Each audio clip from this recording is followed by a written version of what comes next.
wanted to come out, get his team fired up, come out with some energy, and he did just that. Yeah, sure did. And even though they did their best, I mean absolute best, to lose this one, the Knicks still leave Chi-Town with the W, most importantly. 107-103. Let's get it going. Julius was in his bag. 27 points for Julius. In his Splash Brother bag, JL's. Three straight threes in the first quarter to set the tone for the team. Then we had RJ Bully Barrett in his bully bag, getting into the paint at will and executing, finishing. But last but not least, we got to give a game ball to Mr. Burner account, Elfrid Payton, and we'll get to that later. But Mr. Burner account, Elfrid Payton, with a 20-point, 8-rebound, 4-dime explosion tonight. Just enough to get the Knicks a 107-103 dub. This is Knicks Postgame Live. Salute to everybody in the chat. Hit that thumbs up button for your squad. CP, Ashley Moss, JL is in the building. JL, give me some thoughts on this game, man.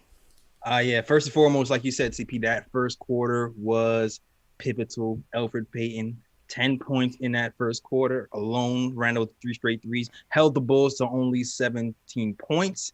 And they didn't even hit a 3 in the first quarter at all, you guys. Not at all. So the defense was definitely on point, especially in that first quarter. You didn't really see the backdoor cuts like we saw in the first game. The 3-point line was shut down. All in all, really good performance in the first quarter. The second unit, though, the defense of the second unit kind of let them back in the game a little bit. You saw it in the second quarter, and you saw it in the third quarter as well. And that's when the Bulls made their run. But like you said, man, Julius Randle, he was the flamethrower of the night, man. He would not let them lose scoring. He found Reggie Bullock for a game-changing three-pointer at the end that helped the Knicks peek away and keep the lead going. And the Knicks come out with this lead, man, and they come out with the win. They're doing their best trying to throw it away. Doing their best to throw this one away, man. But we got the W. Ash, what were your takeaways today? Listen, this was complimentary basketball. Everybody got involved. Everyone was doing their part. Everyone, was holding their weight. And, we dominated the offensive glass. We were able to keep the Bulls, offense stagnant by going ahead and getting those rebounds. So everyone and everything on both sides of the ball was clicking. Also, the key to this game was really obviously Zach LaVine is somebody you always have to look out for. But listen, that Swedish monster that they have in Chicago put up over 20 points on us on Monday night in the first half. And a big part of tonight's game was locking him down, making sure he wasn't out there, playing the long ball game and chucking up 30-footers like he was on us in Monday's game. And we did a good job in icing him tonight. So, defense was on top of things. Obviously, there were moments in the game where, it was a little bit old school Knicks and we were doing everything we could to give the game away, but we snapped back out of it and, it helped us really stay in this game. So. Snapped out of it, man. And as you said, marketing put 30 on our head on Monday night and they were able to hold them to 9 points. I thought that was excellent. Once again, Julius, 5 for 7 from downtown in his Splash Brother bag. I just loved his energy coming out. He backed up his words from Monday night and really set the tone for this team early. And we needed him on the 3-point line, JL. Once again, 5 for 7 from downtown. No other Knick had more than 2, which was quickly. So I think we got to look at that a little bit more in terms of getting Julius out there in the 3-point line in this starting unit to kind of help us get out in front and not keep us in those slow starts. And one of the ways we could do that, which I really love what they did, was running the offense through RJ. I mean, you saw the pick and roll. They ran that same pick and roll play 2-3 times in a row in that first quarter, and RJ was dominant. And that's how you're going to get him the ball. These are the plays that Tibbs ran for Jimmy Butler, whether it was in Chicago or Minnesota. Off the side pick and roll, off of the elbow, and RJ was executing, man, and he was getting into the paint. He was getting his shots off. Or later on in the second half, that Gotham lob was there for Mitch. So I love to see them taking advantage of RJ in that passing game and really just getting him downhill as well. Yeah, I agree with you, CP. Like, if you notice over the last month, they've been slowly implementing RJ into the offense and having him just kind of make more decisions. And I feel like over the last week, the workload for RJ has kind of increased and it's paying off and you're seeing the dividends. Also, also notice the threes have cut down significantly in the last, I would say, 3 or 4 games, living in the mid range, like in you the said. mid range. Yeah, Let's go. And the efficiency from that end has been pretty good. So kudos to RJ, man. I'm really, really loving the way he's been playing. I still strongly believe if he didn't get into foul trouble in that first Chicago game, that we might have had a better chance to win, for sure.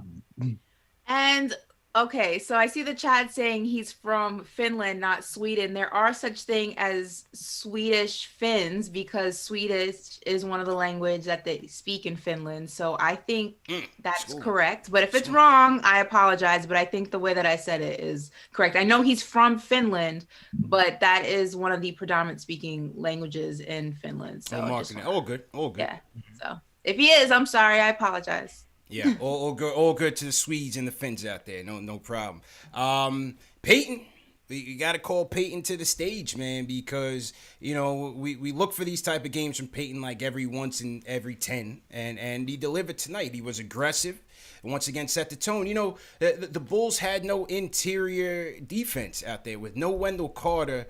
They have no interior defense out there. You wanted the Knicks to really capitalize on that. That's our A game. That plays right into our strengths in attacking the rim. And I thought Peyton also set the tone very early, was very aggressive, and he finished well.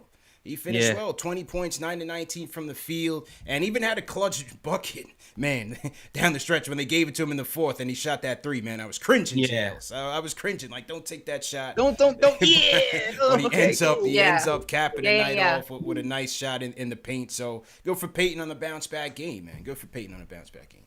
Was anybody else like at a loss of what to do with Peyton tonight and how to react? Nah. I was sitting there like, okay, my joke's gonna have to tuck him away. Hey, because he just bought himself another 10 games in this starter rotation. Yeah. So Team Cook's got to wait today. Yeah, I will say this though, Chicago, man, they didn't let him shoot. They were playing up on him like he was like a threat. So I mean, if you're gonna play up on Peyton, he's gonna drive by you all day. Yeah, that's his game. it wasn't until like the second half I felt like they tried to lay off him a little bit. But he missed one and made one. But yeah, kudos to Peyton. His number was called and he scored. When Peyton plays well, we beat teams like the Bucks, Yeah, that's a fact. Have to play well consistently, and that hasn't been the case. But it's every 3 or 4 games or so, it's coming. I believe the stat was they're 8-2 whenever he scores more than 5 buckets. Whenever he scores more than 5 buckets in the game, they're 8-2. So they need him in this offense because they're also 2-8. Whenever they trail a team in the first quarter. So, Julius is doing his part. RJ's certainly been doing his part. And if Peyton is going to be in this lineup, these are the type of games that we need from him. No doubt about it. There's just no ifs, ands, or buts. Yeah. Mm-hmm. Absolutely. Also, I thought give credit to the bigs. I thought Mitch getting on the boards early and really making his presence felt was a great tone setter as well. 11 boards for Mitch tonight, 8 points. And I thought Noel was outstanding with the second unit. I thought Noel really did a good job protecting the paint. He finished with 3 blocks tonight. So give credit to the Knicks bigs. Even though the Bulls went small with Thaddeus at the 5, Tibbs stuck to his game plan and his bigs delivered for him for sure. Yeah, he was definitely playing impressive defense. I mean, there was a part, I want to say it was in the fourth quarter, that he was it looked like they were playing volleyball out there. Everything was getting smacked. Like Chicago couldn't get nothing up on him. So yeah, it was definitely a good defensive effort from him tonight. Great performance on his end. Yeah, for real. I love what I saw from him. And Noel's been playing good defense for the last few games. Yeah. He's been really good. Yeah. He's been good. He's been really good. I mean, he's had his crazy moments where he has his lapses where he does dumb stuff, but for the most part, he's made some incredible plays, and I like that he didn't fumble the ball today. He didn't really fumble the ball today, so kudos to Noel. He had the glue on the hand today. He was able to catch some nice balls. Yeah, that's a fact because between him and Mitch, man, they need some glue on their hands, and I still don't get how some of these guys pass it to him so tight in the paint, knowing that these guys don't have hands, but that was part of the several turnovers in the fourth quarter. Austin Rivers stumbling and bumbling, foot tricks, doing his best to sell this game. You had one play with Alex Burks throwing it behind the back, JL's to Noel. I'm like, yo, what are we doing here? We did our best to try to lose this game, man. It was just by luck that we got this W, man, for sure. Yeah, and my thing is Alex Burks is usually the guy I trust at the end of the game. I mean, I'm usually yelling at Bullock, but Bullock. So once again, you saw at the end of the game, Bullock got the rebound, and I'm like, no, not Bullock, and then he turns the ball over with the pressure on every single time without fail, CP. And I feel like it was in the same spot. He was in that same spot on the baseline last time when he turned the ball over, tried to pass to Mitch, but. Thank God we escaped and won the game today. Big time. Yeah, because I would have listened. This would have been a whole different show. Yeah, this would have been a whole different show. This would have been a whole different show. But they get the win anyway, man. And I think another thing I definitely want to point out is the three-pointers, three-point offense. Knicks 11 for 22 tonight, 50% from the three. Very rarely do they win the three-point matchup tonight. And this Bulls team, that's a top 10 three-point shooting team. I believe they average about 14 makes a night on 38% shooting. Only shot 6 of 36 from the field, 16%. I believe that was their lowest of the season. So give credit to the Knicks defense, and also, you know what, it's a make or miss league. And Monday night this Bulls team was executing on the three, and tonight not so much. So, you know, that's how. Did you guys see Obi hit one or two of those? Obi splashed his first one. Obi splashed his first three tonight. He got one up there, so it was nice to see him get the rock in his hand and actually make a shot that was long range and for it to hit. So I mean, that was a nice change of pace, change of things. 2 for 4. It looks pretty too, man. I feel like when Obi gets it, that shot might be a bread and butter shot, man. Because it looks really pretty when it goes in. Yeah, hopefully with more reps, man, we'll see more from Obi. So, good game overall, 107 to 103. Let's salute everybody in the chat, man. Salute to everybody in the chat once again. Hit that thumbs up button for your squad. How you guys feeling in the chat? Leave us a comment and let us know what you thought about tonight's game. If you guys are new in the chat, leave us a hashtag new, and we will shout you guys out. We got a ton of super chats that came in. First off, I definitely want to shout out the Rhyme Animal, Chuck D, J. Elson Ashley. Been in the chat, vibing with everybody. 1,200 strong in the chat. And Chuck D's in there talking Knicks. So salute to Chuck for always supporting us. Definitely want to shout out Iller sends a super chat. He says, good luck to my brother Iggy at Westchester. Stay positive, work hard, make it happen. You got this, and you're finally free. So no thoughts on the game, but he's all on Iggy. All right. Jason Barkley says, hey guys, Randall needs to make the All-Star team. It'll be tough with all the forwards in the East. What do you think? Vote Julius, man. Julius deserves it. He definitely deserves it. He's earned it, and I really hope he makes it. So let's definitely make sure we send those votes in and get Julius to the dance. I think they said the All-Star game is going to be March 6th, right? I think March 7th. March 6th. Okay, March 7th. Yeah. It's going to be a one-day thing in Atlanta, supposedly, allegedly. That's kind of what's being talked about. And it's going to be both the All-Star game and the skills competition in the same day. Okay. Yeah. All right. Yeah, hopefully Julius makes it, man. Chuck D with a super chat. He says, Elf needs a KFTV chat printed pregame with the team scouting report.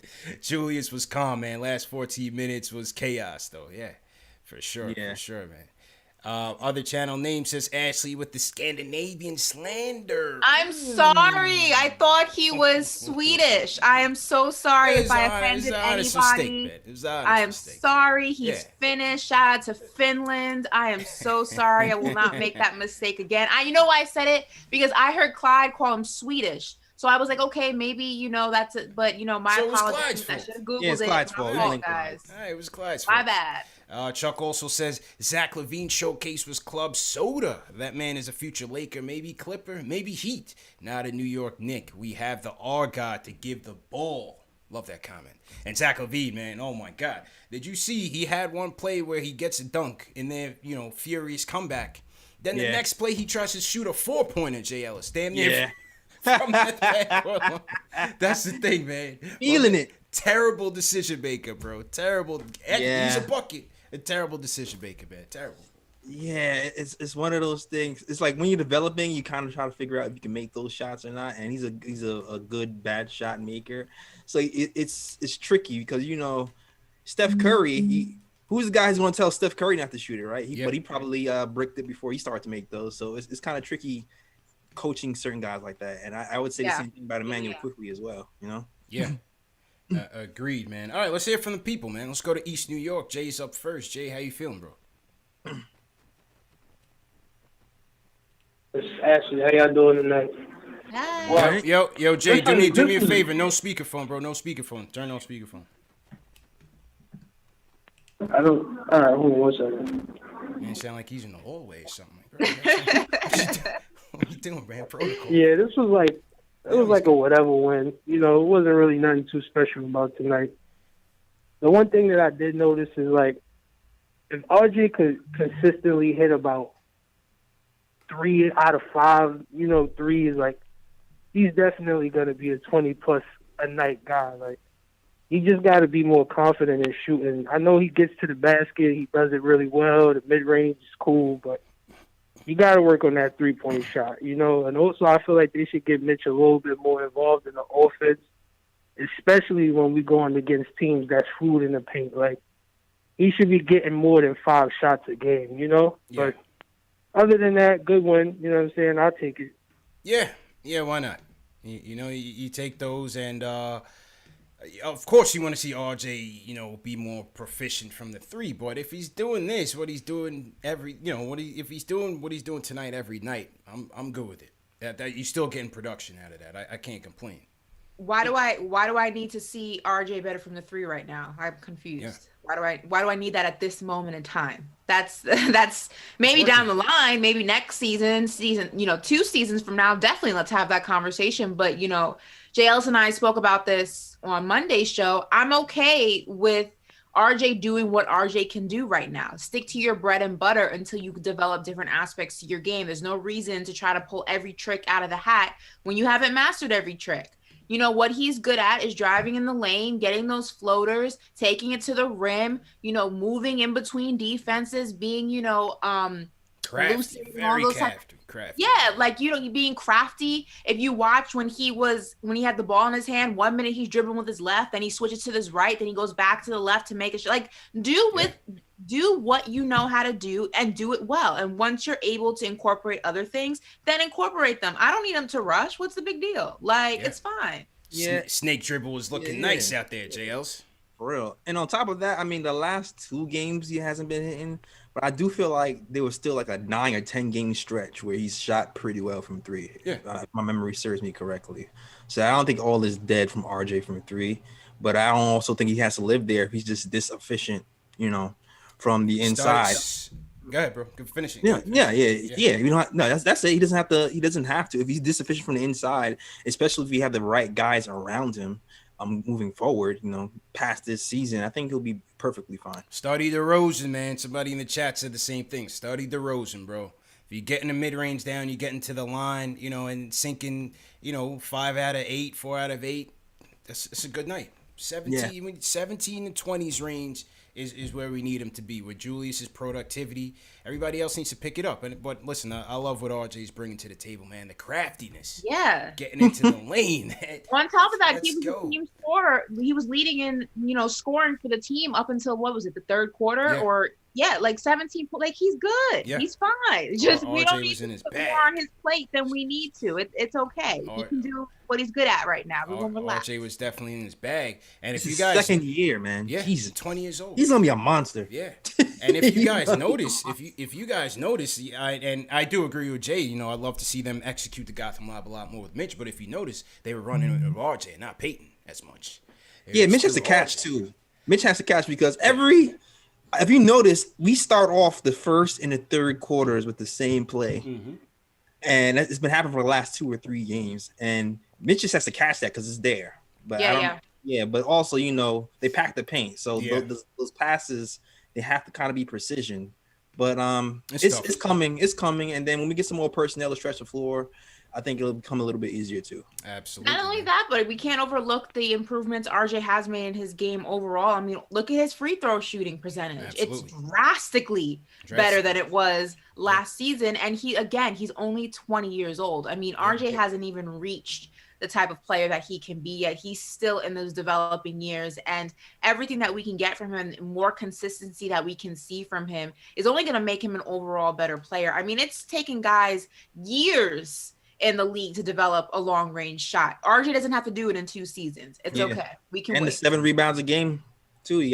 From a boards. guard. He's on the boards. He's definitely on the boards. And And as I said with him, as I said during the off season when we were talking about how he can improve, I said if he gets to 75% from the free throw line, he's going to be averaging 17 to 20.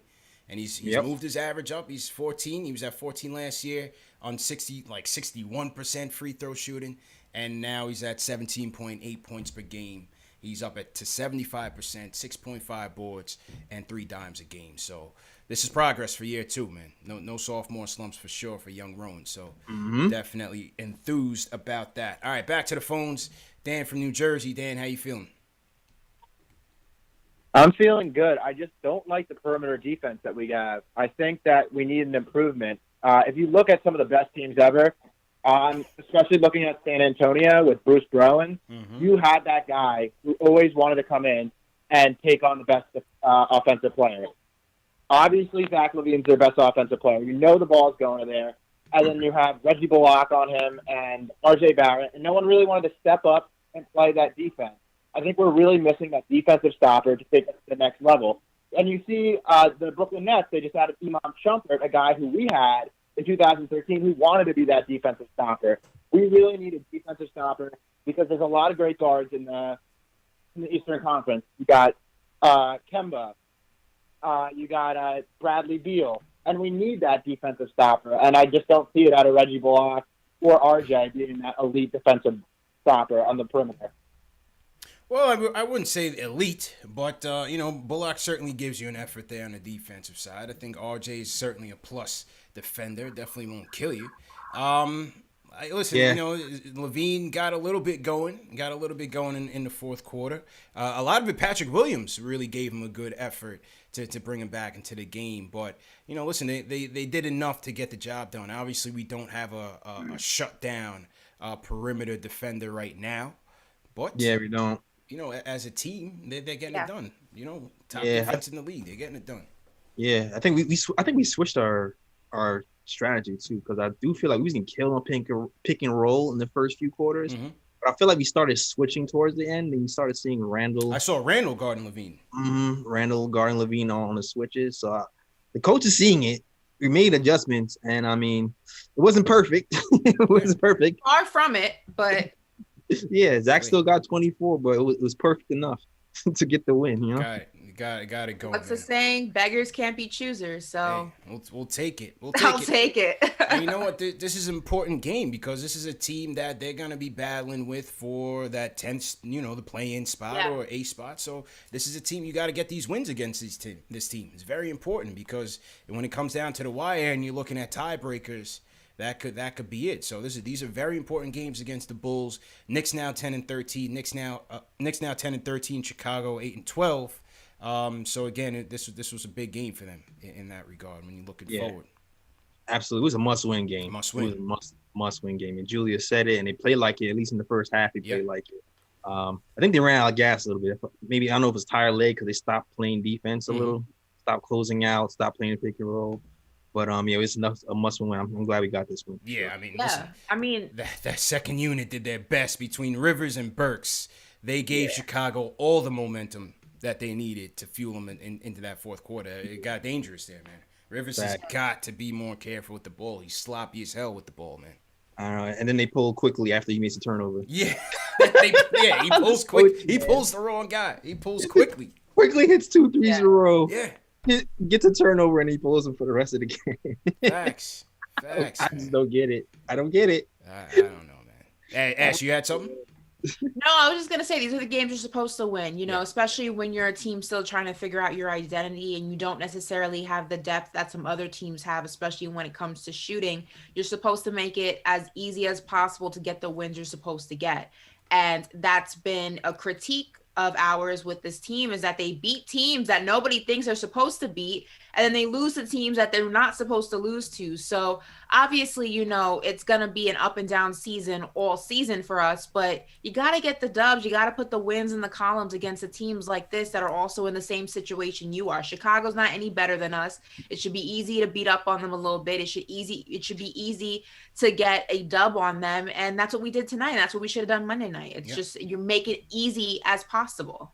You got to, man. Shout out Christopher Blake, $10 super chat. He says, salute to the show. Finally catching alive once again. I say we stand pat and go point guard hunting in the draft. this team has a great identity right now. Yeah, I think they'll do that. I think they will do that. Richard Phillips says, much love, KFTV. All our guards are rocking floaters right now. The IQ effect. No doubt. Salute to Richard. And the other channel name says, wow, now with the Wall Clyde Frazier slander. Who was slandering Clyde? What? Because I said that Clyde said that he was Swedish. Oh. So, like, how was that That's slander? not slang. Stop it.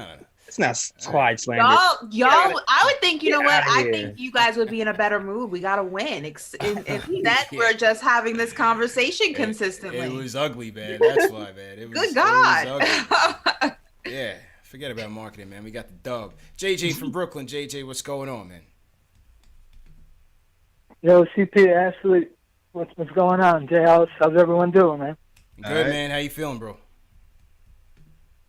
Chilling, bro. Yeah, definitely a good win. A little ugly at times for sure, but a win is a win. I think for everyone wanting quickly to start, knowing Tibbs, Payton's game tonight probably gave him another 30 game start at point guard, unfortunately. And like you were saying, CP, man, between Mitch and Noel, you got to get glue, or like the kid from the football movie, Little Giants, to put that sticky stuff on his hands so he could catch it. I mean, those two, I've never seen two centers on one team that can't catch a ball. If you throw a tight pass, I mean, forget it. I mean, like you were saying, they're both really good defensively tonight, but you got to be able to catch a pass once in a while, you know. But RJ continues to improve. He was a little sloppy with the ball at times, especially that pass at the end of the first half. That was a little infuriating. Mm-hmm. But the mid-range is getting better. His finishing at the hoop is getting much, much better. Much better. Free throws. So, you know, Randall keeps balling out. He defended Marketing pretty well last game. Marketing got him a lot on the offensive end. But how would you go with Randall? Would you still debate trading if you can get a big package? Because I'm just not sure we're going to get the type of offers that we want or expect. Yeah. So unless you're going to get a possible somewhere, you know, the lottery type of pick, I just don't think it really might not be worth it. You know, the thing is with Randall playing this way, Obi's just not going to get the minutes. I mean, I don't even know if he's ready yet. No, the post game is still very poor defensively. You know, he's got to continue to work at it. You know, but how would you approach I just wonder, how would you guys approach the trade deadline? Say we're, you know, hovering around the 8th, 9th spot. Yeah. Would you stay put? Would you try and make a move to get better, or would you still debate selling a couple assets?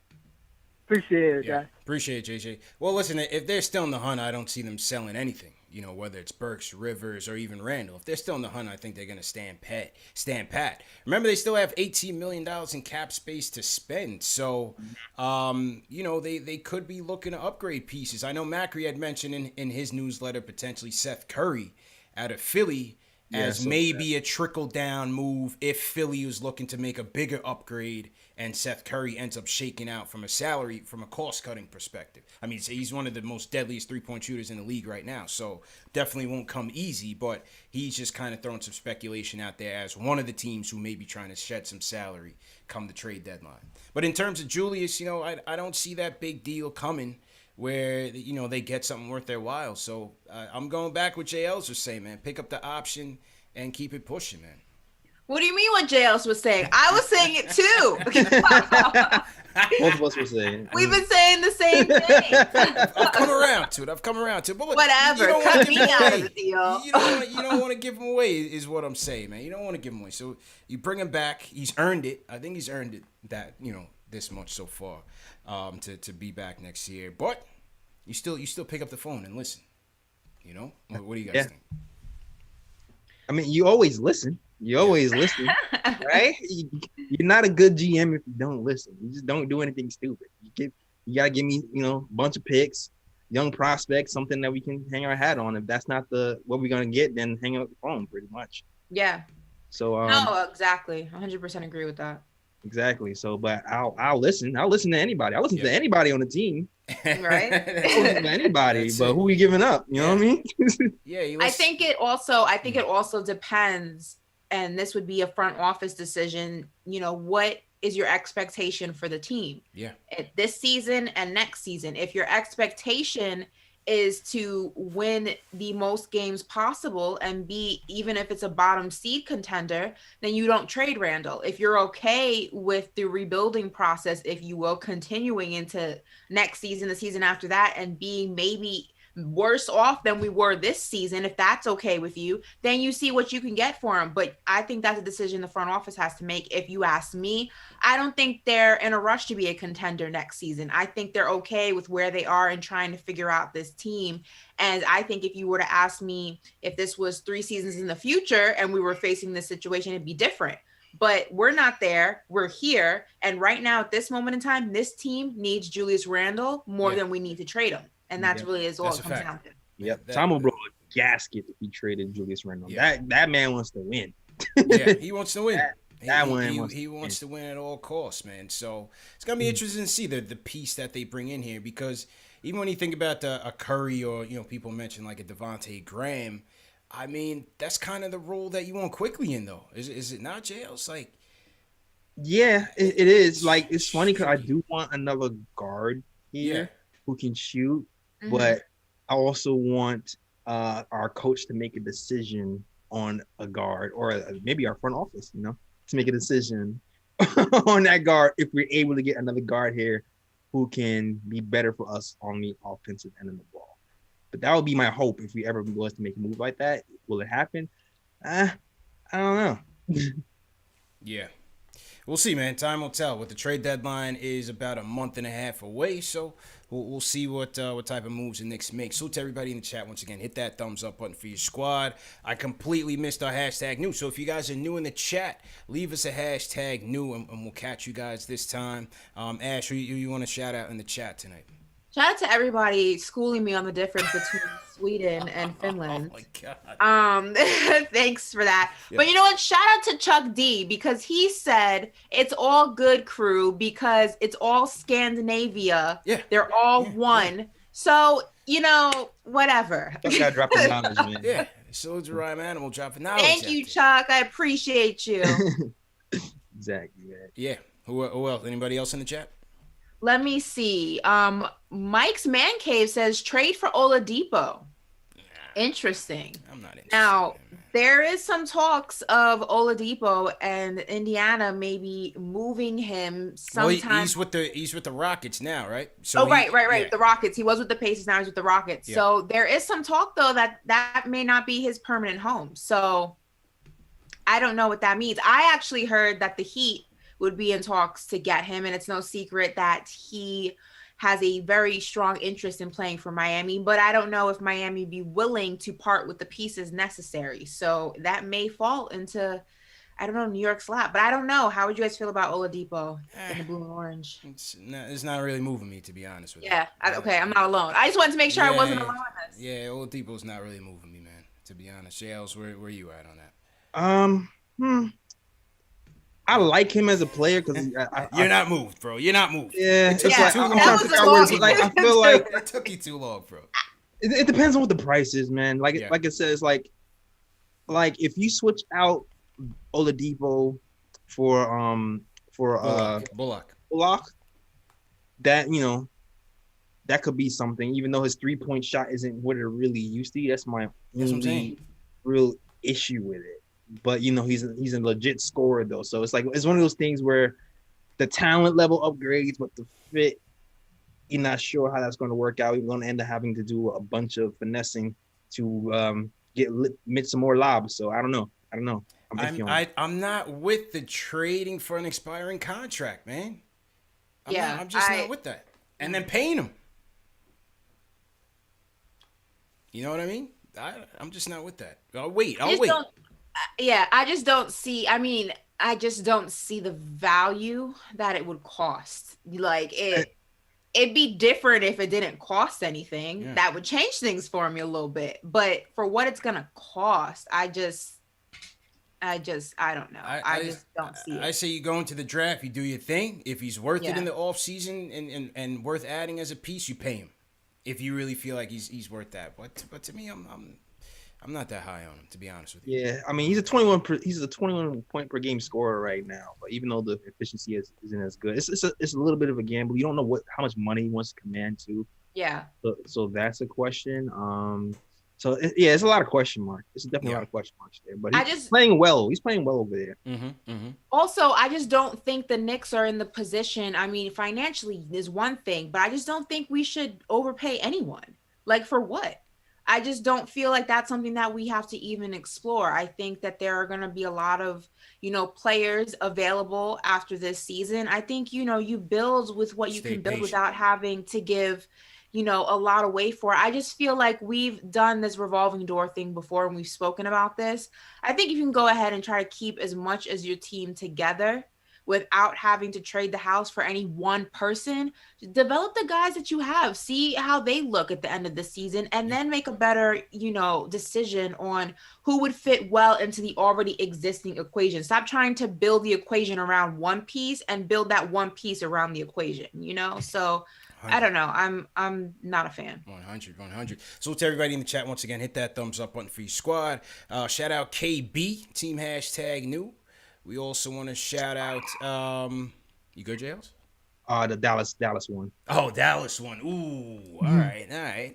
No doubt. Salute to Gio Ignacio, says much love from Canada, Knicks fam, #new.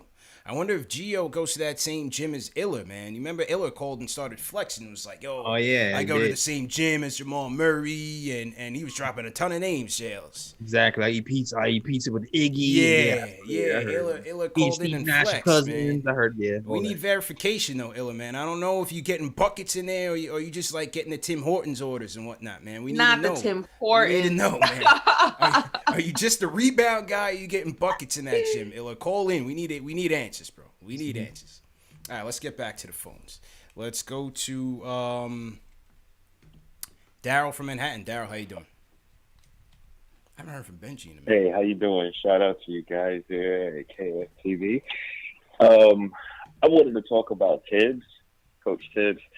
I was kind of worried about that. Of course, a lot of us wanted Mark Jackson, but I am very concerned about our players' well-being, like as far as like their futures on the team, because he has a thing where, all right, you can see a couple nights ago they were missing free throws like crazy.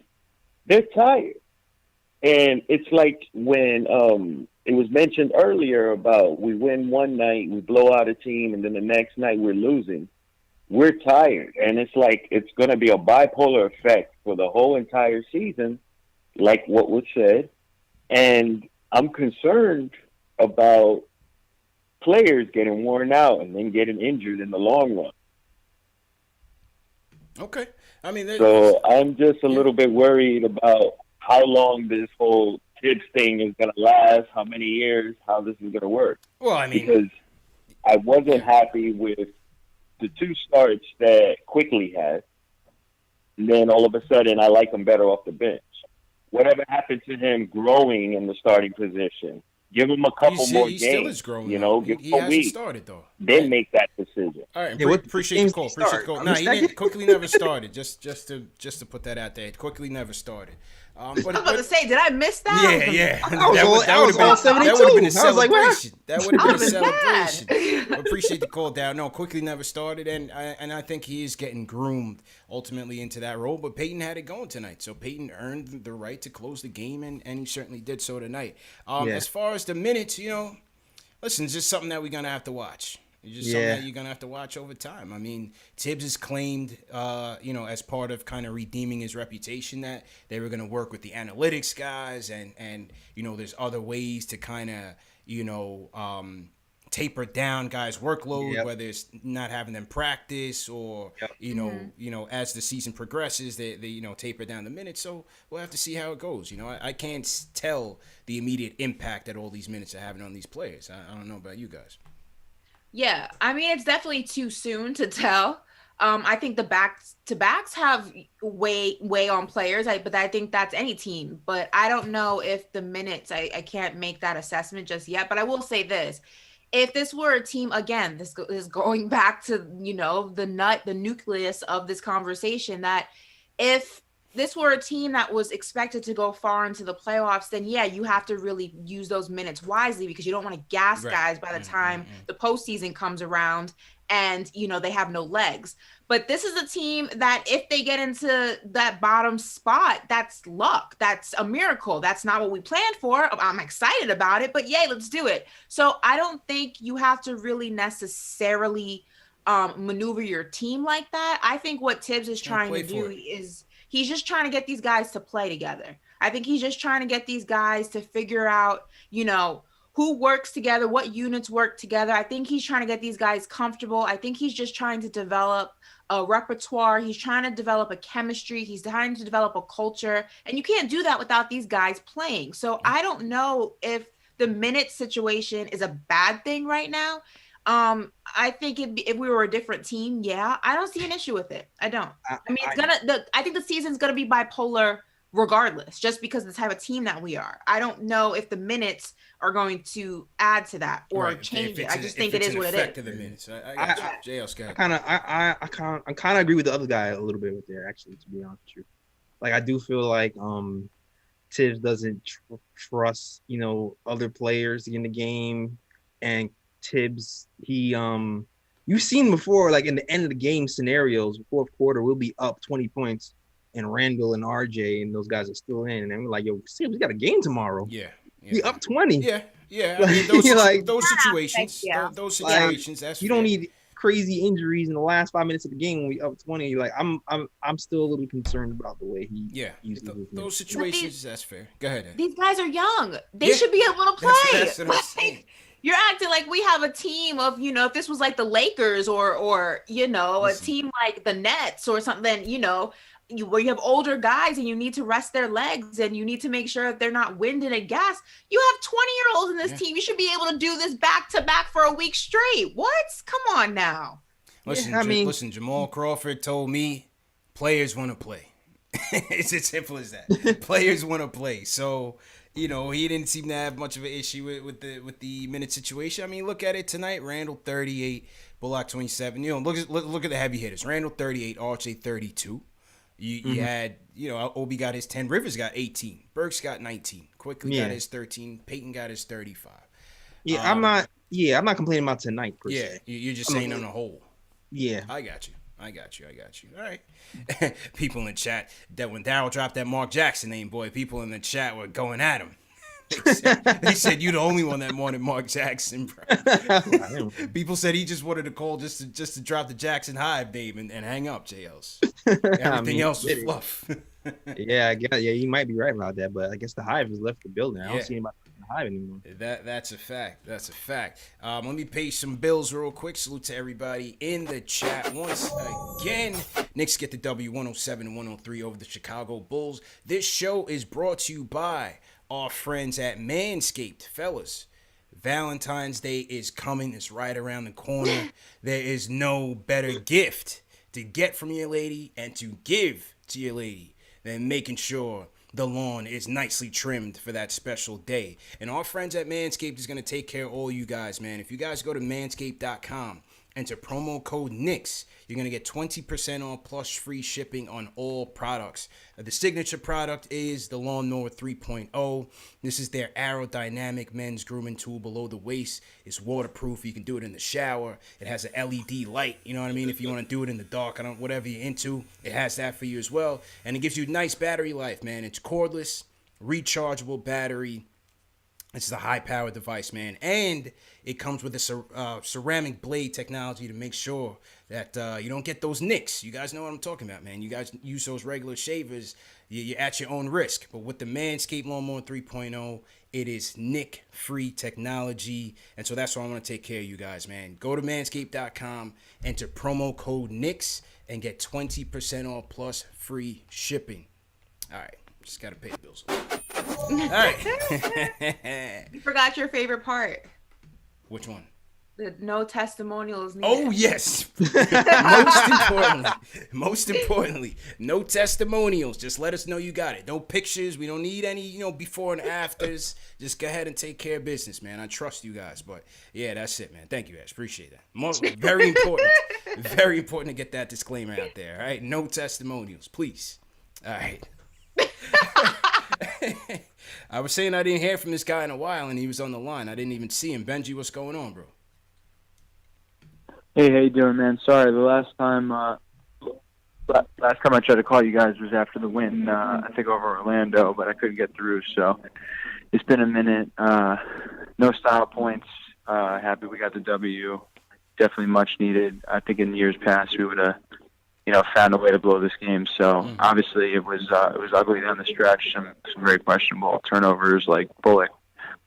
I guess in those situations, I don't really understand why guys just don't call timeouts. But obviously, great bounce back game from Alfred. When you watch him play tonight, he got into the lane so easily. Yep. It's kind of mind-boggling to see why he can't do that more often. He doesn't have to be a jump shooter. He doesn't have to rely on his three-point shot, which obviously we know he doesn't have. He can get in the lane. And be aggressive, and I think that's what he needs to obviously do going forward. And then I also wanted to make a comment about Rivers, who obviously I'm a big proponent of his, but his play has tailed off dramatically over the last, I'd say, 8 to 10 games. I think he's had one or two good games here and there, but he just looks like he lacks confidence. It's kind of weird because he was so confident to start the year. And then I just want to talk about what we can do to kind of fortify the team. I think we definitely need upgrades in the shooting department. So if there's any way we can go out and get JJ Redick, if we need to throw in Knox or Frank or both, I'm all for it. So I'll let you guys go, but big win. Hopefully we can at least get one of the games over the weekend at the Garden and continue to stay in the playoff mix. Appreciate it, bro. Appreciate it, man. Good to hear from you. Yeah, on the Peyton thing, JL and Ash, I think, part of it is, number one, having Kobe White on him. The Bulls didn't put up much of a defensive effort, so he was able to take advantage and get into the lane unimpeded. But a lot of times with Peyton, his finishing is terrible. He's not that good of a finisher, so I think some of it could be confidence as well, because he's just not confident. Sometimes you see Peyton, airball a 2-foot attempt at the rim. So, sometimes it could be between the ears. But I agree with Benji. He has to be in that attack mindset, in that attack mode every game for us to have a chance, because we just can't afford those slow starts. So if he's in the game, that's where we need him to be. And you would think he would have more confidence. I mean, he could do no wrong in the eyes of Tibbs. He's going to start anyway. So, right. You should be out there, carefree, just playing basketball. No pressure. You're going to be there next game. You're not losing your spot. So, I'm confused where the pressure's coming from. Is he reading Twitter? Who's putting this pressure on you? Because I know it's not Tibbs, because he doesn't care what you do, apparently. So he really does it. I'm sorry. I'm so. I love Tibbs, and I'm done with Tibbs at the same time. The way he coddles this man gets on my damn nerves, man. My man, Tibbs preaches defense, and then Peyton will just look at the sky and have his man blow right by him. Yeah. Tibbs will call timeout, scream in his face, and let him right back in. and then tell the paper, hey, Knox and these guys, they're not getting in because of yes. They're not getting in the game. They're not getting in the game. Benji had mentioned Redick. I would love Redick, but I just these moves at the deadline to try to increase our seeding or even be competitive once you get there. I just kind of feel like it's short-sighted, man. I'm not trying to give up on Corner Boy Kev like that. I'm sorry. Yeah, it's too soon for not for a short-sighted move, a really a rental. What is JJ Redick going to do for us long term? You know what I'm saying? Listen, of course he would upgrade our shooting, but I know that they have the wherewithal to make a move if they need to. I would just rather go to war with what we have and then continue to build in the off season, to be honest with you. Again, that goes back to what I said. This team needs to figure out what their goal is. If your goal is to make a run or even make the playoffs, even if it's bottom seed and you feel like you don't have enough pieces to do that, if that's your game, it's a short-sighted game, but if that's your game, then move accordingly. But if your goal, which is what I would hope the goal is more long-term, and your goal is to make this team a real team, a consistent team, a team you see in the playoffs season after season, a team that other players, top premier players, want to come play for. If your goal is to make New York basketball, New York Knicks basketball relevant to other players in the league and fans of the league, then you don't need to play the short game. You need to play the long game. And the long game does not include JJ Redick. I'm sorry. Love you, JJ, but it doesn't include you. Facts. JL, so, people in the chat been saying, man, Kev should have went to the G League along with DSJ, man. We were talking about that from last year. Yeah.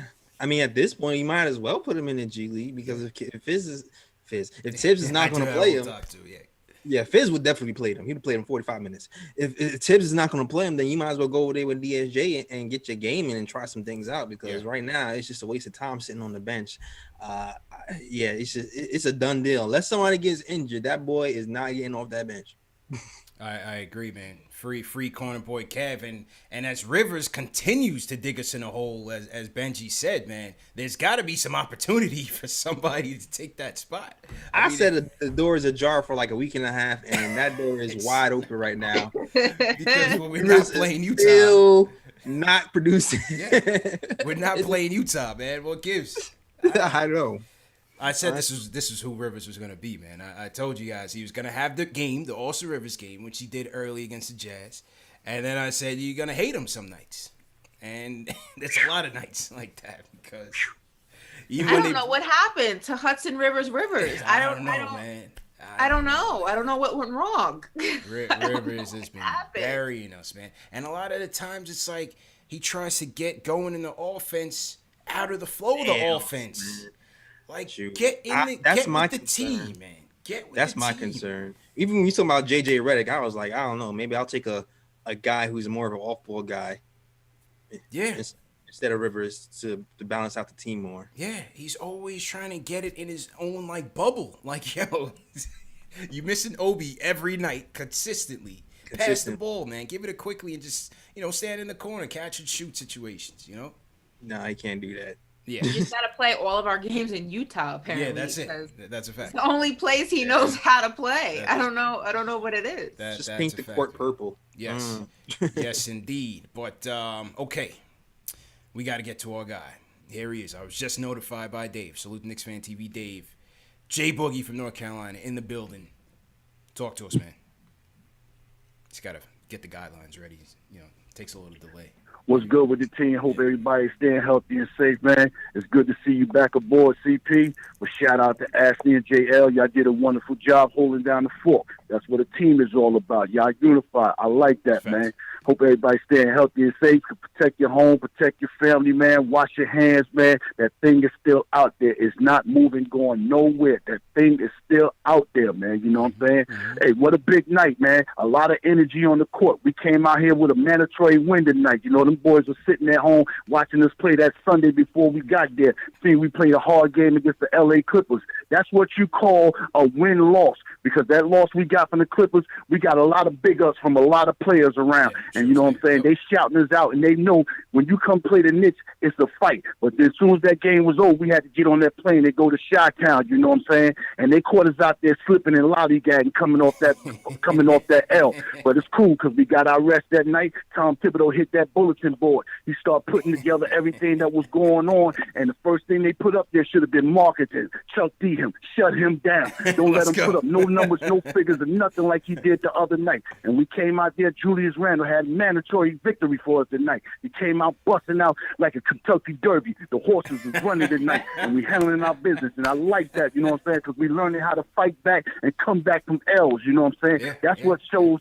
that your team is moving forward, man. You know what I'm saying? When you come back and fight off of L, you're learning something. You're making progress, man. I like that. The team unifying, man. And we got some wolves on our team, man. I appreciate it. Y'all talking about RJ, man. We got a gym with RJ. That boy number 20 years old, man. We got a lot to learn with him, man. He's growing every day, man. Whether y'all see it or recognize it or not in the chat, but that boy is making elevation on his game, man. Last year, he couldn't make free throws. This year, he made some free throws. He's averaging 18. Yeah, like Ashley said, he's going to knock down some trades. Next year, he's going to be averaging 22, 23 points. So that's a good big up, man. And quickly, oh, that's a great gym. Y'all don't even understand when I tell you that's our Donovan Mitchell from Utah. What I mean by that, you know how many people wish they would have had Quickly in that draft right now? Yep. If that draft started all over, with Quickly would be in that top lottery pick, top 14 somewhere. You know what I'm saying? So this is one of them draft picks that we was good to get at the tail end of it and bring it home, man. I like that, man. We're in the right direction. And Tom, he made some corrections tonight. You know what I'm saying? He came with that bulletin board. He did what he had to do. You know what I'm saying? And he led us to a victory, man. Everybody following suit, man. We just missing some small things. You know what I'm saying? We keep signing veterans. We don't need no veterans. We need leaders, man. It's the difference between the veteran and the leader, man. That's why I was glad that we brought back old boy back they'll play with us last year. Y'all know what I'm talking about. We brought him back, so give him some more leadership, man. You know what I'm saying? We need somebody to hug Cab, man.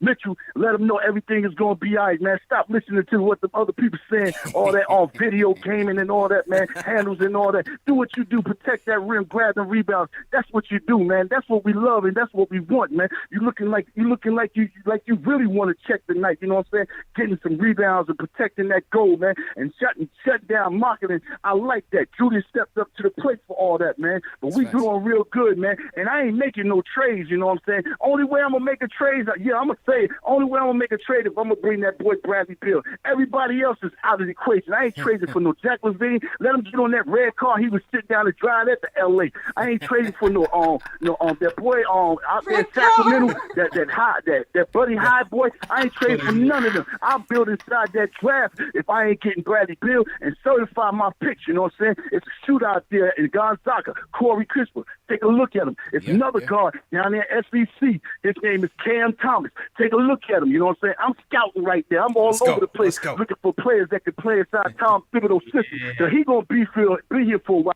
So stop trying to push him out the door. Even though he got his own ways, he got a plan for us, man. All we gotta do is continue on following, man. Salute, man. I missed y'all Sunday, so I had to go a little extra overboard, man. Shout out to the whole panel of the way, everybody, man. Stay blessed, man. Let's go, man. No worries, bro. We let Jay Boogie rock, bro. The church said. Amen. Let's go. Amen.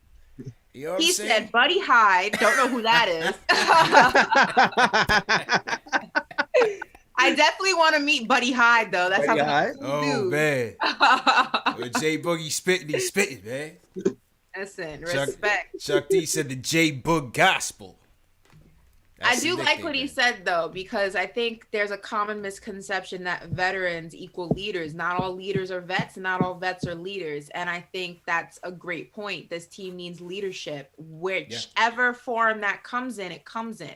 I think sometimes you associate leadership with the vets who've been in the game longer. Not everyone's a Udonis Haslem. Not everybody is a JJ Redick. Not everybody is, a Taj Gibson. Not all vets are good leaders, and sometimes your best leaders are some of your younger guys on the team. So it's not always about age or years in the game. It's just about the character of the player. And I think the Knicks have some great character on this team that I want to see us continue to develop. So agreed, man. You know who I like, man? You know I like JL's? That boy Thaddeus Young, man. That boy Thaddeus Young is still in the game, man, doing his thing. And he had his imprints on that second half trying to get the Bulls into it, man. He's a glue guy, and he had it all over, man. Getting boards, steals, passing game, Thaddeus Young, man, he's that glue guy every team needs. And still doing it. Yeah, man, he's definitely a glue guy. Luckily, we have our glue guy here too, Mitchell Robinson. Put glue in his hands. But they had the lot going, and in Chicago, it was hard to stop because they definitely had it going. But we turned it on, and we didn't actually turn it on. We got lucky. we got lucky. Well, it's a good thing. I think as Jay Boogie and a lot of the callers said, when the Bulls really started taking that momentum, Julius would find a way to clap back, whether it was the 3-pointer at the buzzer in the third quarter, or he also had some big shots in the fourth, or drawing that double team and kicking it out to Bullock for that corner three. That was a big play of the game in the fourth as well. So, give credit to Julius. From start to finish, he really wanted to make sure we left there with a dub. And, it was ugly in the end, but he got it done for us. So, good job by him. Yeah, absolutely, man. He put his imprint on this game. He was not going to let us lose. He made every play possible. Even the three at the end was impressive to me when he just quickly just give me the ball. I'm just pulling up the three. Just pull up. We need And it. Like the rookie and the vet. Yeah. It's like, God does this. Now, like, he's shooting 39% from three right now, man. So we're talking about the stretch forwards that we need to sign in the offseason. Maybe he was already We're going to have to get him those opportunities, man. And get the ball in RJ's hand and get Julius those opportunities as well. Mix it up a little bit.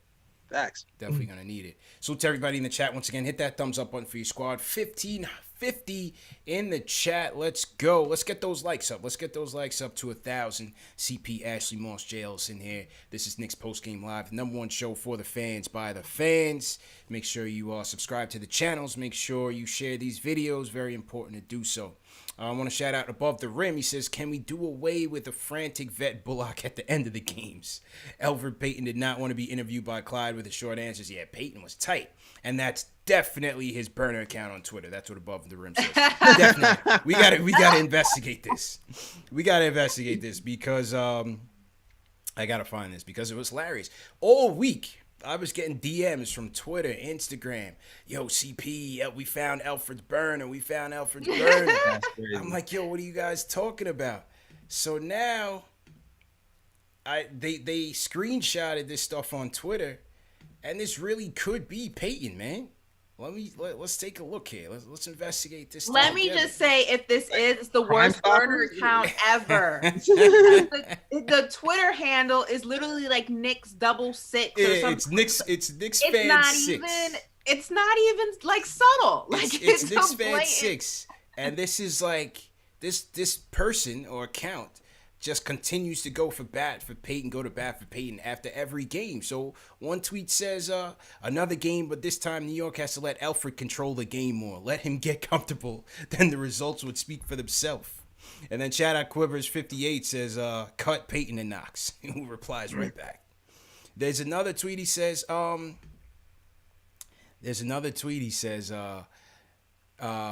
always pick your brothers up. There's a picture of the Knicks. He retweets and he says, please tell that to Knicks fans.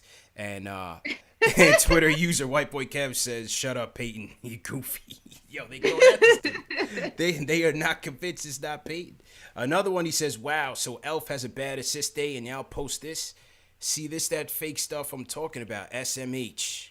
Tribal Jake said, you played like shit, bro. And then Knicks Fan 6 says, who is you? I'm literally just a fan. This guy, Knicks Fan 6 says, I'm not Elfrid Payton. You guys got to chill. This could make him look bad. This sounds... No, wait, it gets better. It gets better. This sounds really suspicious. So then Matt replies back. He says, then tweet while Elfrid Payton is in the game. And then Knicks Fan 6 says, I already addressed that, man. I always work during the games because of my work schedule. You can't make this up, man. You can't make this up, man. He happens to be working during the game. He happens to be working during the game. So I don't know. I think we might have found Elf's secret Twitter account, man. That is hilarious. We might have found it. But yeah, he was kind of short with Clyde, man. I was kind of surprised. You know, Elf was kind of like, he didn't really want to be there. I mean, that's the OG, they're not gonna try to trap you into crazy questions. But yeah, it didn't really seem like he wanted to be there. But good game by him. Good game by him. I'm dead at the part where he says, I can't, I work. I can't, I got work. I bet you do. I bet you do. Can't make it up, man. Can't make it up. All right, a couple more calls before we wrap up. Good show. Salute to everybody in the chat once again. Hit that thumbs up button for your squad. Let's go down to let's go to Florida. Jay, what's going on, bro? Yeah, I'm gonna be Debbie Downer tonight. Oh, you know boy. how I do Debbie Downer style. Oh boy. I got to do it. Anyway, y'all run it up for my boys, Ash, Dallas, everybody run it up, hit that like button, that subscribe button, all that. My question is for Jay Ellis and Ashley. What is the long-term plan with this team? We have 2 picks this year that we could cash in for a quote-unquote superstar, right? With Randall. Trade Randall with the 2 picks, get something real. If we don't cash the 2 picks in this last year, 2023 is protected, 2022 we got 1 pick, we don't know what's going to happen in the future, right? The free agent classes from 21 to 22 are disgustingly trash. Everybody's locked in. Yes. The next tangible free agent class is 2023. Yes. What is the long-term goal for this team? What do y'all want to see? Do y'all want to be mediocre, or do y'all want to win it like the Clippers, right? Because they rebuilt, they got respectable, they rebuilt and got lucky with a crazy free agent class. The Nets got lucky with a crazy free agent class. We don't have that coming up. So I feel like we should cash in Randall, get more picks, tank this year, draft 2 or 3 more good players, and then go at it next year and see what can happen. That's my logic. I'm gone. He said trade Randall, tank. Yeah, I thought I was kind of confused though, Jay, because he's been calling these past couple weeks saying get into the draft, tank mode, right? But then I felt like he was saying package those 2 picks with Randall for like a big trade, I guess, for like a Bradley Beal trade, I guess. He hung up. Jay, you dropped the mic on us. We got questions, bro. Yeah, okay. So okay. I'm processing. Dallas, you go first because I'm still processing what that was. Jay, go ahead. Jay got to call back, man. I don't know. He's saying package Randall and the 2 picks for Bradley Beal. No. Yeah, because first he was saying package it, and then he was saying draft. Tank. No. Tank and draft. Yeah, Jay, you gotta call back and clarify, man. I'm not sure. Yeah. I'm not packaging Randall and picks for Bradley Beal. No, because I don't. I feel like you all said this that cost for Bradley Beal is going to be high, and you don't want Bradley Beal coming here to an empty cupboard. Yeah, and him just being mad all over again and forcing his way out like a James Harden situation. So that's a no for me, dog, on the first part. Second part. Yeah. He said he wanted to. What did he say he wanted to do? He wanted to tank. Yeah, he said he wanted to tank. Hold your breath. That's not happening. All right. Tom Thibodeau is not going to tank. I don't think tanking is good for this team. We need to see some success. We need to see some sort of success. I will say I would like to see some more young guy minutes sprinkled in here and there, but I don't think that's tanking. I think that's just part of development. You know what I mean? But yeah, there's no way Tom is tanking. No, they're not going to tank anything. They're going to stay competitive until the end, and then maybe you'll see some, young guys sprinkled in. Listen, they're going with their dogs. It's RJ, Mitch. Those are the young guys. Quickly, that's it. Everybody else, they got to figure it out and wait in line. And we have a pick. What am I tanking for? Yeah, and we have the Mavs pick. That's what I'm saying. Okay, hold up, because he's back. All right, let's get some clarification here. We got to get. All right, cool. Round 2. All right, yeah, round 2, Jay. All right, go ahead, bro. Go ahead. Okay, back to clarify my statements. My apologies. All right, so if you have a disgruntled star, right? Disgruntled stars take a lot of collateral from a team, right? We got the 2 picks now, 2021, coming up in June, right? You got a protected pick in 2023 from the Mavs. You got 1 pick in 2022. We really don't have a lot of stuff to give a team for a disgruntled star past this year that's worth it, right? Because the team might be a lot better in 2022 or 23. This is the year to trade picks if you're going to do it for a star. My thing is, if you want the best talent, I know that Tibbs ain't going to tank, but this is why Tibbs is dangerous. You got Obi and Knox on the bench. You playing Burks, Bullock, and Payton all the minutes. You got to make sure that you get 2 times in the top 10 to make sure you come out with the best talent available. That's what's going to push this team forward. This is the NBA. Mm-hmm. I don't want to be average. Shout out to my boy Ari. I don't want to be average for the next 5 years. I want to optimize our position in the draft by tanking, by having a more terrible record. I don't care what the Mavs do. The Mavs is relative. But if the Knicks, if Leon cared about his job long term, if Tibbs cared about his job long term, they would put themselves in position to be in a good position as 21 draft.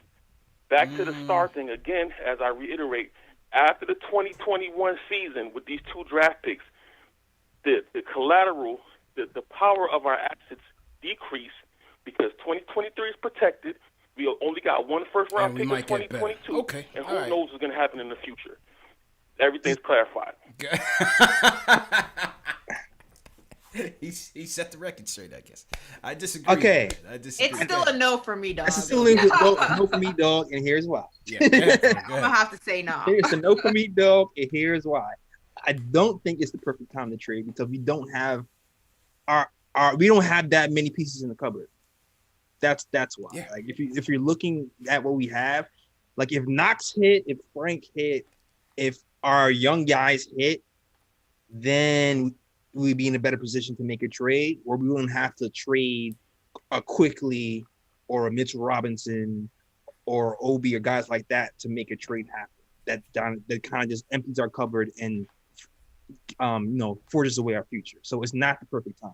Like if you look at teams like the Celtics, who had just this bevy of young talent, exactly. So it's like, and so I disagree with you, and I also disagree with you that if we're winning, then it's going to be worse for us because then we're not going to be able to trade. I totally disagree with you. We have a bunch of picks here for a reason. Obviously, this team and this front office knows how to draft. We got Mitch, we have Quick, we have these guys here from the Utah office who's been all their job has been, and winning elevates those guys' profile around the league. Winning makes everybody look better. Exactly. It wouldn't be the first time that we have seen a trade go down in the NBA with a player who looked a lot better than what he probably was because he was on a winning team, and then he goes to a team and doesn't quite look the same when that team's not winning. So when you win, everyone's stock is elevated. It's just the name of the game. I don't think you need to rush that. No. And I think, look, they're not going to tank, right? Tibbs is competitive, and he wants his coaching record to be good. He doesn't want to be Brett Brown. You know what I'm saying? Where's Brett Brown right now? He's on an unemployment line. So, like, Tibbs is playing to win. We knew that going into this. I like to see the W's. I think the chips, you let the chips fall where they may. It's not going to be a tank. It's going to be, are they good enough to make it or are they not? And if they're not, they're in a great position in the lottery. We'll see where Dallas ends up to add 2 more blue chips to the roster. Gutting everything now and going to get Bradley Beal and then figuring out later, I think that's a terrible mistake. Unless Worldwide West is in the back room wheeling and dealing with what's Kawhi Leonard's uncle name, Jay Ellis? Unless he's wheeling and dealing. What's Kawhi Leonard's uncle name? Berman Berman thought he and Kawhi Leonard's uncle was like best friends, but because he was a Knicks fan. But the point is that unless they have some sort of like backroom arrangement for next year with a Kawhi Leonard, which you doubt that, you don't make that Bradley Beal trade. Dennis. No, Uncle Dennis. Yeah. I mean, you don't gather up all your stuff and just toss it out the window for a what if. I'm not with that. You can, and also tanking doesn't mean you won't get screwed in the end. Tanking is not a foolproof plan. Like you can still get screwed and you can get screwed badly, and then you just blew a season for what? Also, I don't believe in tanking. I think it sets a precedent that you're rewarded for losing. And I think that Tibbs and this team and this culture needs to start knowing what it's like to win and win consistently. And when you tank, it's doing the opposite effect. So, yeah, I'm good on tanking. It's a no for me. Don't get me wrong. I'm all for getting in this draft and at the top. That's where I need to be. We need some dogs in here. Let's not, tiptoe around this thing. We need some game changers. Putting the juju on Dallas. That's what I'm doing but right all now. I'm saying is they're not going to blow their season to get there. And 2 years ago was a perfect example. We had the worst record in the league, and we got RJ. It was nice. But the Pelicans won 30-something games that year and jumped up 4 spots and got Zion. So you just don't know. It's a lottery, man. It's not luck. a science. A lot of this thing in terms of team building, there's a lot of luck involved. Listen. Simple and plain. Got screwed on that Zion deal. Yeah. Big time. Man. Absolutely. All right, let me go to a couple more. Before we wrap. So to everybody in the chat, good conversation though. Hit that thumbs up button for your squad. We are still hovering around 1583. Let's get those likes up. Hit that thumbs up button for your squad. All right, couple more before we wrap. Let's go to Iller, the Canadian homer's in the building. Iller, how you feeling, bro? Yo, what's going on, guys? Bro, you had me cracking up with that one picture, with the snow and stuff like that. Man, what's with you guys out there?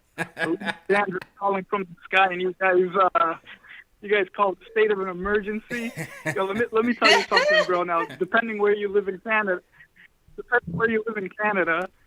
we get snowfalls about the same height as Nate Robinson, bro. I'm sure. It's deep. And it's deep. you'll see 60 to 70-year-old grannies out here shoveling outside in their pajamas and slippers, bro. Come on, man. But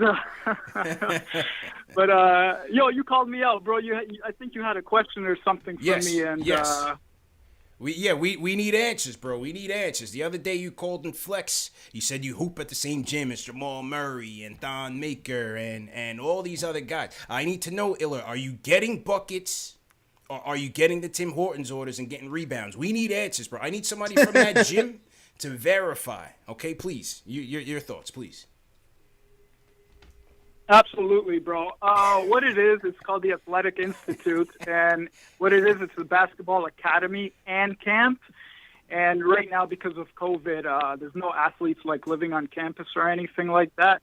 What it is, it's like it's Nike sponsored actually, and they compete at the OSBA. What that is, it's the Ontario Scholastic Basketball Association, and like players like Iggy, Jamal Murray, Thon Maker, they all came out of there. It's something I do part-time. I just hoop it up a little. I work there part-time, just, casual, like you guys like basketball, so I get involved with basketball. Yeah. And I shoot hoops there, man. And believe it or not, there's a lot of NCAA scouts that come there. Obviously not right now because of the whole COVID situation and the borders closed. And, yeah, that's what I do there, so hopefully that answers your question. It does, man. Just do me a favor, bro. If you're out there getting crossed up, I know you got some KnicksFanTV gear.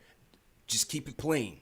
Do not bring the KnicksFanTV gear to the gym if you're getting crossed up out there, Ayla. Please, we can't have bad advertising out there. Please, all right?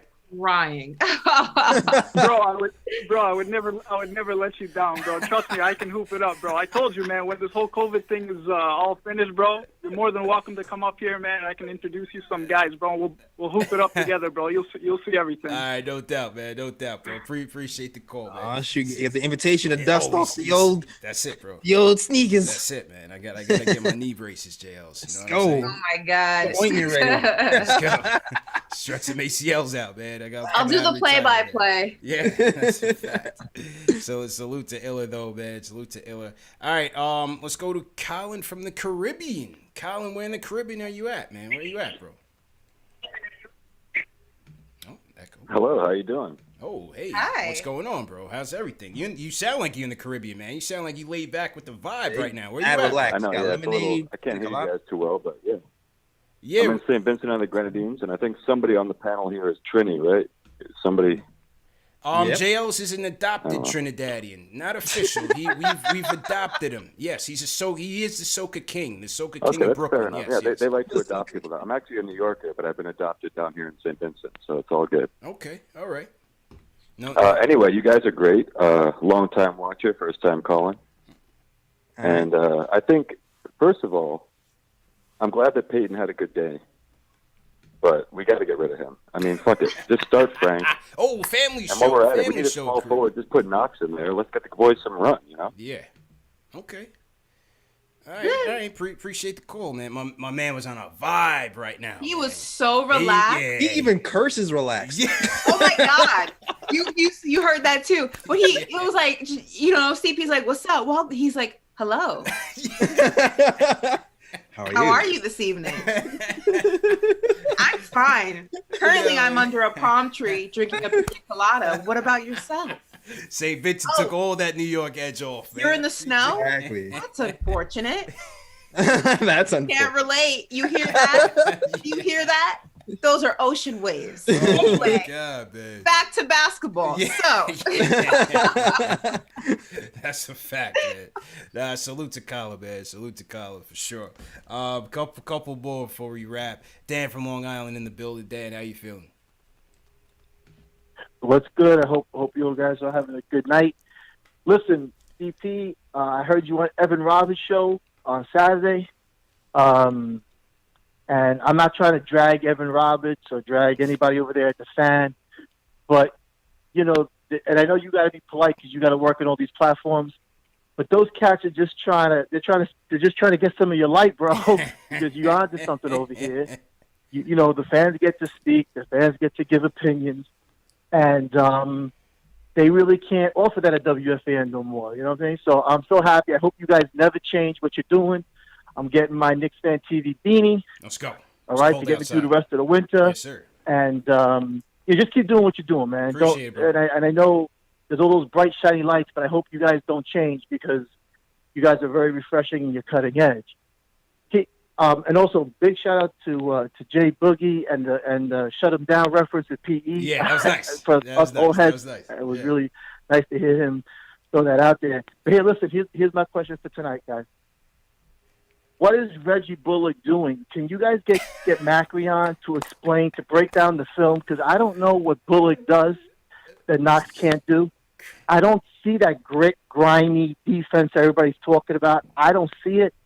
And Ash, you're talking about playing young players, which I agree with. It makes no sense that Bullock is out there and Knox isn't. Why are we, so I'm just confused. I want to win now, and I want to play for the future.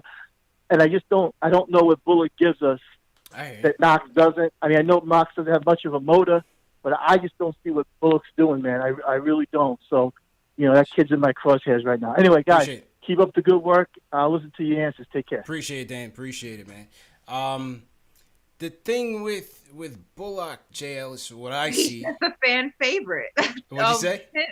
He's just one of Tim's favorites. That's really all it comes down to. He's his favorite. But also, though, with Bullock, compared to Knox, he gives you versatility on the defensive end. That's true, too. He may not be locked down, right? But he gives you versatility, whether it's playing a Levine tonight or playing a Donovan Mitchell, or sometimes he's playing the 1, sometimes he's guarding the 3, whether it's a KD or something. That's what Bullock gives you. I'm not saying he's doing it well every night, but that's what Tibbs is looking for. Somebody to give you some versatility, whether you're switching on the pick and rolls or things of that nature. But also on the offensive side, sometimes, may not have been there tonight, but he can give you the 3. He moves without the ball fairly well, and he can be an igniter on the offense. A little bit, JL. So I'm not, not trying to, big him up too much here. I just can see why Tibbs goes there with Bullock. I can see it too. I'm more looking at Austin Rivers, to be honest with you. I'm looking less at Bullock and more at Austin Rivers. Yeah. Sometimes I'm for Kev's minutes, sure. For Kev minutes, yes, for Kev's minutes. Mm-hmm. For Kev's minutes or Frank's minutes, to be honest with you. Either one of those guys. Yeah. I'm just like, what is he giving you besides, he had the 10 for 10 and then his silence for against 3 the straight. Yeah. What is he giving you? And, I don't know.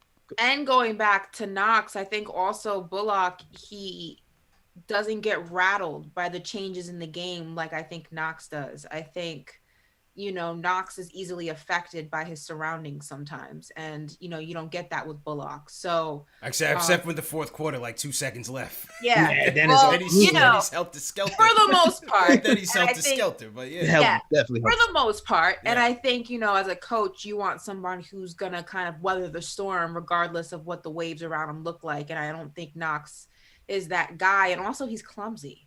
I mean, he is. He's great. He is, what's the saying? He's got like 2 left feet. He's like a little Bambi out there. Man. Big, yeah. He's super clumsy. Baby wobbling out there in the snow. Shout out to Kev, man. I hope he gets it together for sure. Definitely do. Last call of the night. I want to go to actually 2 more real quick. Mike from Queens. What's good, Mike? How you feeling? Hey guys, how you doing? I just caught on your show last week, and I just want to let you know that you guys do a great job, and I really appreciate what you guys do. I wanted to talk about Alfred. Before I do, one caller made a point about tanking. I think people forget that they changed the rules with the lottery, so tanking doesn't guarantee you getting a top pick by any means. So I don't see that as the way to go. With Alfred, I think this game shows clearly that when you get production out of Alfred, the starting point guard, it makes a world of difference. It makes life easier for RJ. It makes life easier for Randall. The issue is that these performances are few and far between.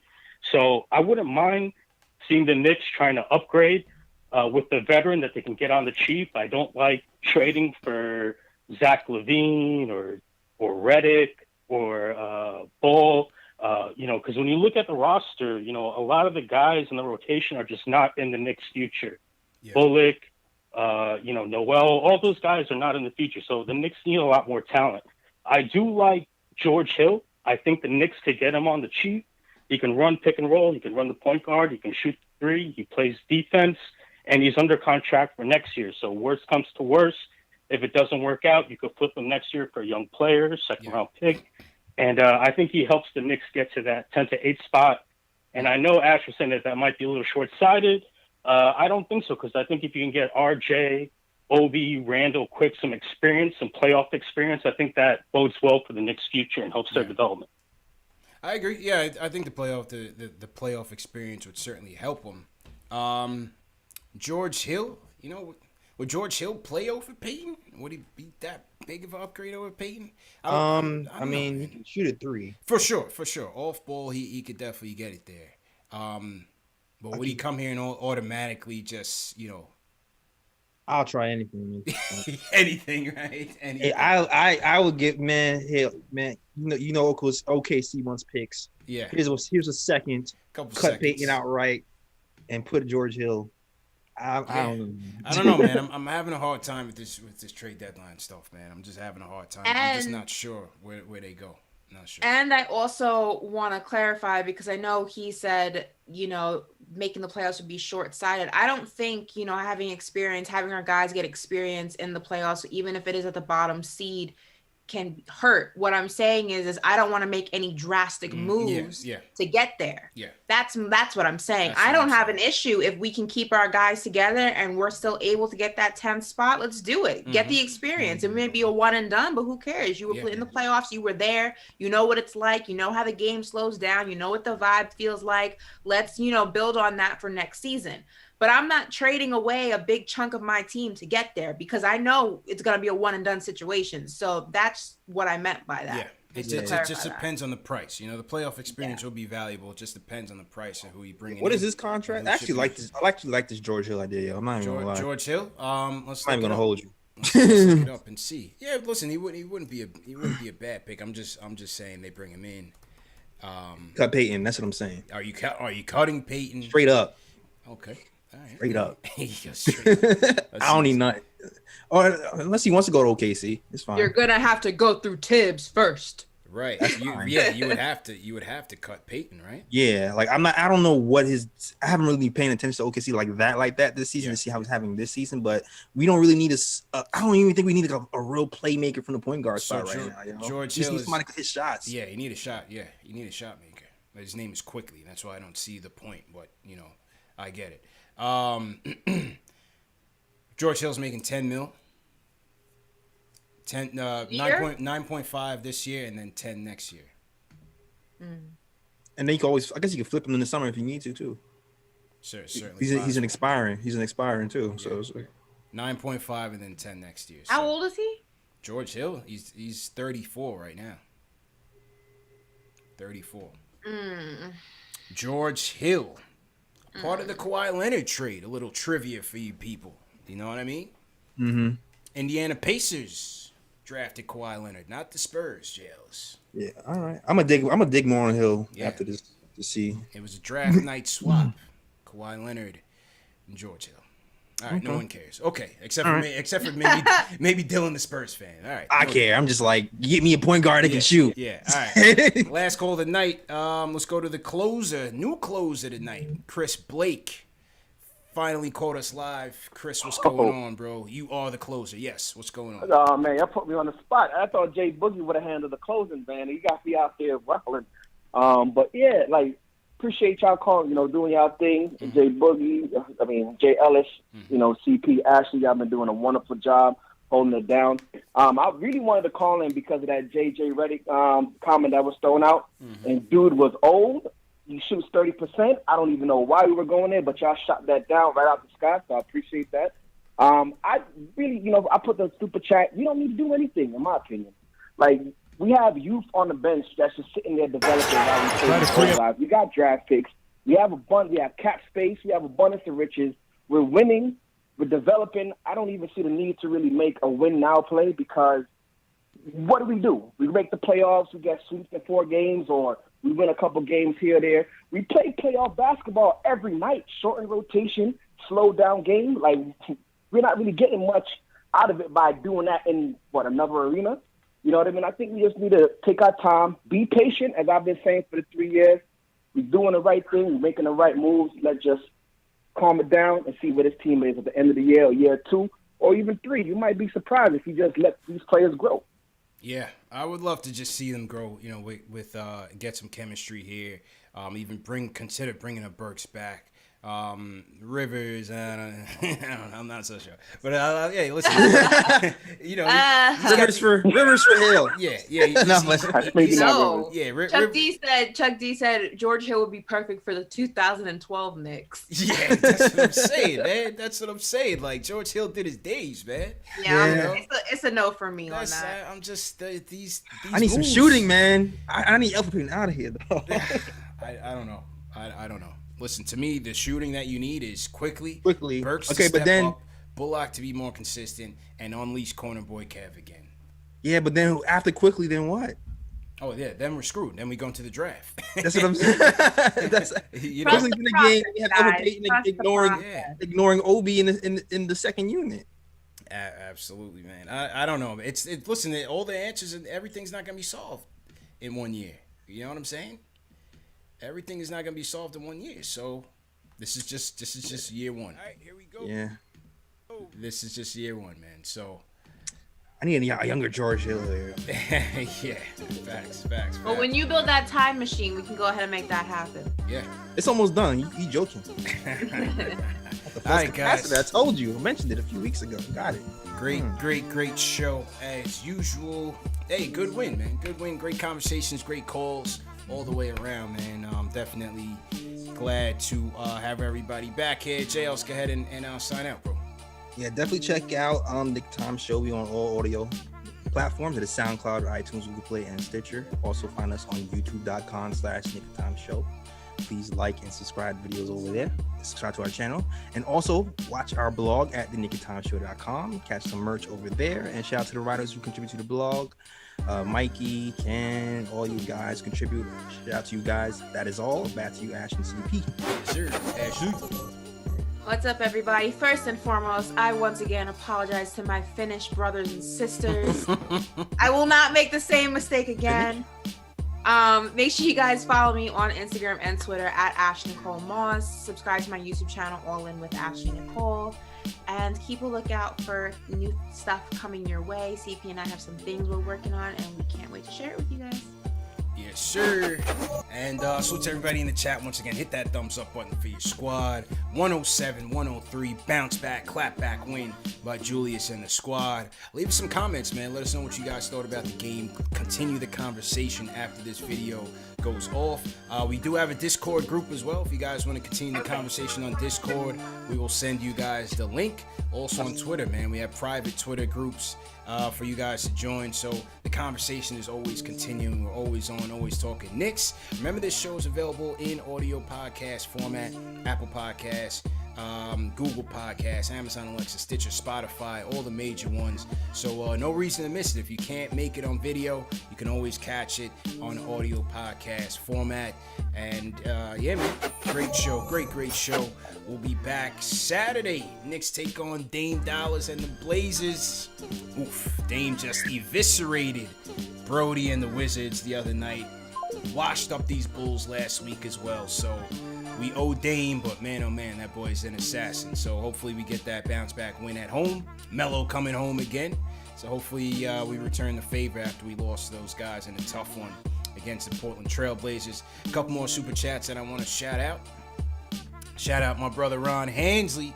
Ron had something to say about Peyton and the burner account. He said that Elf Peyton burner account is about to go off tonight.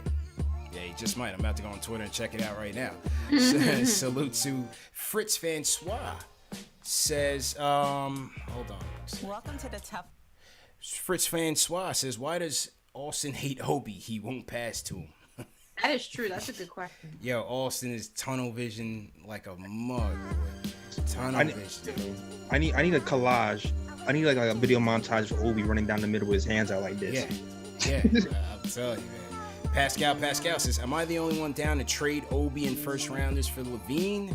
Yes, probably. Michael Parker, #1 fan of the show, says, salute to the chat, salute to the panel. One time for the mods. I predict that IQ will be starting after the All-Star break. Tibbs was whack for yanking him after the turnover. Yeah, that was whack. Yeah. Louis Soto, appreciate it. Arshik Saeed says, vote Julius for the All-Star game. Love your work, bro. Keep it up. He's got the popcorn ready. Arshik, definitely appreciate you. Pascal says, I'm so ready to send those Mavs first rounders, Obi, and even a first rounder of our own this year or future year for Levine. Dude is a killer. I don't know, Pascal. I don't think our GM Ashley is going for that one either. I don't think so. Where am I? I'll have to look over the details. Yeah, Your people will talk to my people. I'll get back to you. The deets. Paul Robinson says, everybody cannot get into the lane all the time. We need floor spacers. Start IQ. I think his day is going to come. The Rhyme Animal, Chuck D, everybody throw a PE in the chat, says G League can be a new legacy build, like how those 60 Celtics molded cats of the Spurs. Frank, DSJ, Knox, even Obi should play together in the G League. Replace Elf, Bullock, and Rivers, maybe Burks when ready in 1 to 2 years.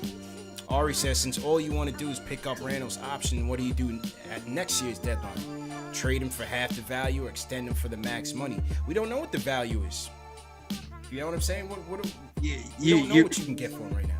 You're speaking as if, Ari's speaking as if it's a fluke and it's predetermined. Yeah. Like that is a fluke. When the man's 3-point percentage is up to 39% this year, and he's still playing defense. So right. I don't think it's a fluke, Ari. I might have to let that go. Yeah. And the answer to that question is, I don't know. You wait and see. Don't know, man. Paul Robinson says, can be average or trash for 5 years. It's all possible, certainly. Teddy Sanders, I don't give a damn what Peyton did. Get him out of here, please. Joe Knight says, salute all young brothers. And Ash, respect for the true Knicks fans. Stop hating on Tibbs. We got a real coach and culture brewing. And my guy, Idiot O'Gala, says, appreciate you guys. Idiot, definitely appreciate you, my bro. That is all. Great show, everybody. See you Saturday. Matinee edition. Knicks versus Blazers. We out of here.